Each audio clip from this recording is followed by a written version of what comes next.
What is up, guys? This is Silver Warrior here, and today I just wanted to discuss some ways that you can start budgeting your life to have more money at the end of each month to put into silver.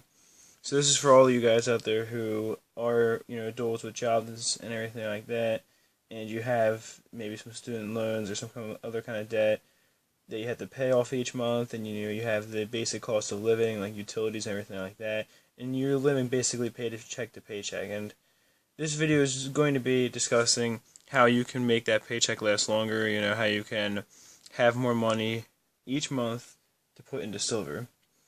So, really the big thing that you can do is to cut out any kind of unnecessary costs, right? So, look at it this way, right? Compare how much you're spending on necessities, things you absolutely need, like food, you maybe the mortgage on your house, everything like that, and subtract that from how much you're making each month, and then take however much you're making each month, and then compare or how much you should have left after necessities at the end of each month, and compare it to how much you actually have left.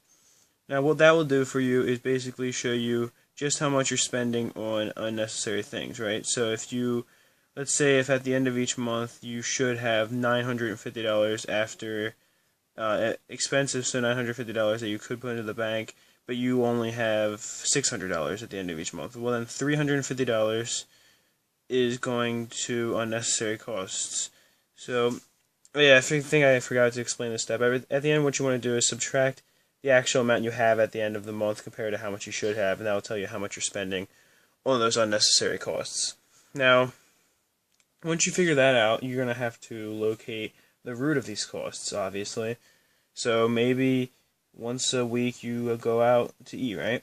Okay, I mean, maybe that's something you want to keep, maybe it's not. But evaluate just how important all these unnecessary costs really are to you, and rank them based on how much they cost compared to how much you actually enjoy them. And you'll realize that maybe there's a few things that you can afford to cut out, right? Maybe you don't have to go out to the movies once a week. Maybe you can go once every 2 weeks.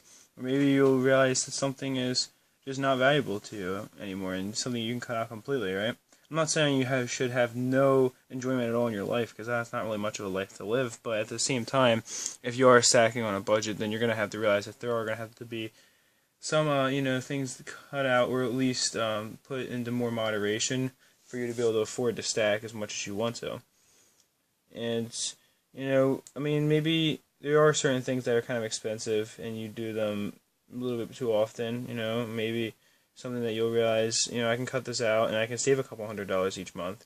And trust me, you can probably save more than you realize, because everybody, no matter how little you're making, everybody still buys certain things to enjoy themselves. Not everyone is 100% work and just buys nothing. I mean, chances are there are some things you're spending money on that you could cut out, or at least limit to lesser amounts, so that you could have more money at the end of each month to put into silver. Because obviously, if you're making enough, you want to start thinking about saving money too. And saving money through silver is, a really great way to do it, because if you put your money in the bank and wait 20 years, that money's not going to be worth as much anymore.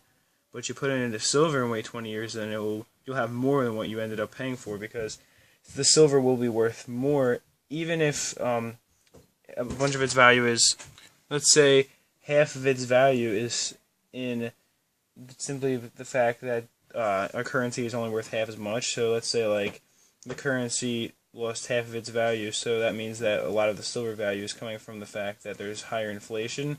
I can guarantee you that silver will go up on its own even more. So if the value of the currency were to halve and silver is $19 right now, it would probably still be at $50 an ounce by then, if it were pushed up to 38 just in terms of inflation, because every year we lose more and more silver that can never be recovered.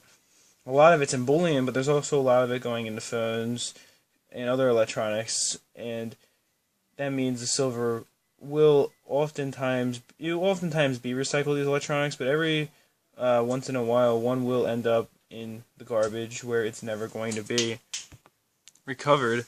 And there's going to be huge government projects in multiple countries, where I know that in our country we're planning on setting up several $1 million in solar panels and other countries as well are constantly trying to innovate, and a lot of that's going to eat up silver, and a lot of these projects are going to, basically be almost permanent, or at least for extremely long times, where the electronics are not going to be scrapped. They're just going to be keep on getting used because they're going to be of high quality, at least hopefully. And so therefore the silver is not going to be able to be restored from those ever, because they're going to be in something that's very permanent at this point. So silver, I can guarantee you, down the line is going to go up in value, and therefore it's definitely a good way to store money. If you are budgeting, you can definitely put some money into silver, as well as putting some into a savings account. Because I do think it's good to always have some currency on hand, just because of the fact that you can't bring, like I always say, you can't bring a 1-ounce silver bar to a store and be like, here you go, now let me get my groceries for the week. That's not the way it works. You still have to have fiat currency, and I do recommend having some, as well as for expenses, so that you're never forced to sell any silver at a lower price than what you paid for it. You're never forced to take a loss on your silver because of the fact that you have all of a sudden, your daughter's getting married or something like that, or whatever's going on. You know what I mean? All of a sudden you have a huge expense come up.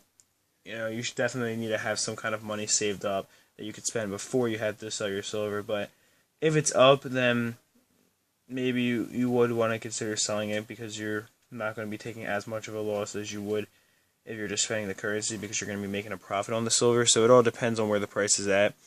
But it definitely is a good way to store money if you're trying to budget, and it's definitely something I recommend for all of you out there to get into if you're not already.